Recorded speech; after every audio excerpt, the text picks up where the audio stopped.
Hello friends, welcome back to హనుకా creations. ఈ festival season కోసం budget రేంజ్లో ఉన్న శారీస్ని మీషో నుంచి ఆర్డర్ చేశాను.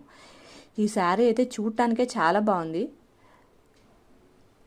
శారీ మొత్తం పెసర గ్రీన్ కలర్లో వచ్చింది అండ్ బార్డర్ పర్పుల్ కలర్లో వచ్చింది.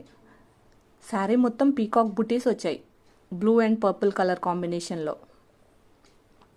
శారీ అయితే ఫుల్ షైన్ అవుతుంది, మీకు చూస్తేనే తెలుస్తుంది. ఈ శారీ ఇంకా చాలా కలర్స్లో అవైలబుల్ ఉంది, మీరు కూడా ఒకసారి చెక్ చేయండి. శారీకి 2 సైడ్స్ బార్డర్ ఇచ్చారు. ఇది పళ్ళు పర్పుల్ కలర్లో వచ్చింది. పళ్ళు అయితే చాలా గ్రాండ్గా ఉంది. బ్లౌజ్ కూడా ఇలా స్ట్రైట్ లైన్స్కి మధ్యలో బుటీస్లా వచ్చాయి. శారీ క్వాలిటీ అండ్ క్లాత్ కూడా చాలా బాగుంది. దీని ప్రైస్ ఓన్లీ 650 రూపీస్. ఈ శారీ లింక్ కోసం కమ్యూనిటీ పోస్ట్ చెక్ చేయండి. మీకు ఈ వీడియో నచ్చినట్టయితే please share and subscribe. A product review కావాలో కామెంట్ చేయండి.